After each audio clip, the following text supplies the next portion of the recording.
Our progress to combat sexual violence against children in Nigeria is challenging by social and political instability as well as insufficient social protections. This is according to a new global report on child sexual abuse and exploitation.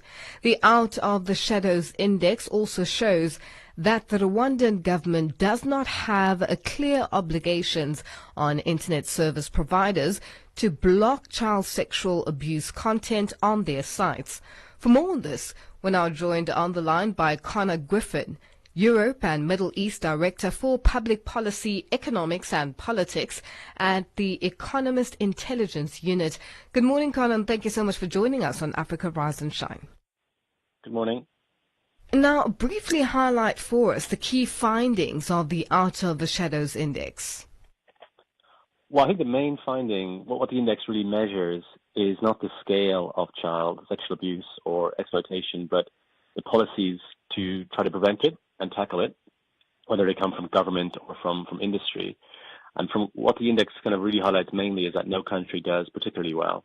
So it's not necessarily that wealthier, more developed countries do well on this issue or poorer countries do worse. What the index really shows is that all countries have big gaps to fill. Now, what are the similarities or differences between the trends of exploitation or sexual abuse in some of these African countries the index profiled? I think, one of the common trends across it is a lack of on-the-ground government capacity. So the government can train frontline workers to respond to incidents, and that's getting better in most countries. So people like social workers and legal professionals.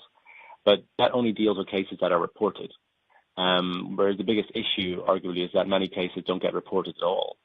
And so if you want to increase the number of cases being caught or reported, the number of children who might be in danger being supported, you need to have training for other kinds of people, like police officers, charities, and kind of broader law enforcement employees. And we don't yet see that kind of investment in training or education for those people taking place yet. Now, do you think some of these countries are doing enough in addressing the scourge?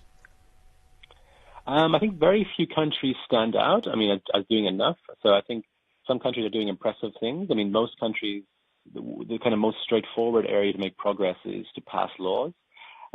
So we see countries like South Africa signing up for the Pathfinders program, ambitious targets to kind of accelerate progress.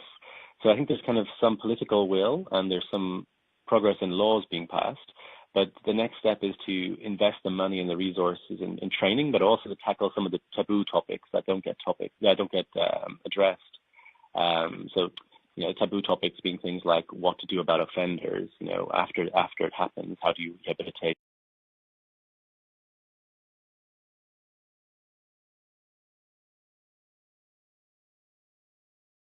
offenders, given that many of them are actually themselves young people, but also how do you prevent offending in the first place by offering anonymous programs for people who might be worried about offending.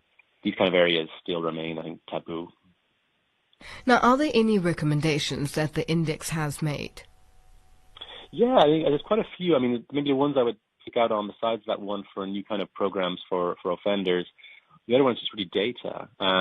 One of the reasons why the issue is still underappreciated, or people imagine it to be something quite rare and quite extreme, is the lack of good data.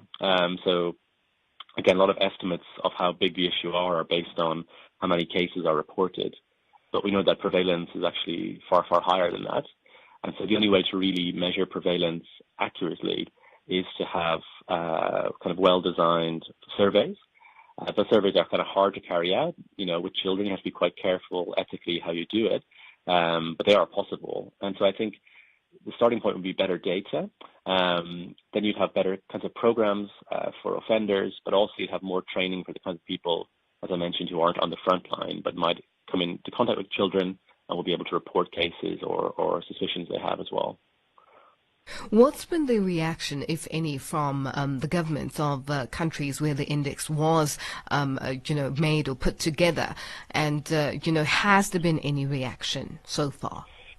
Yes, absolutely. So we at EIU have produced maybe 40 or so indexes, and there's always kind of strong interest from governments, whether it be national level in this case or city level in other cases.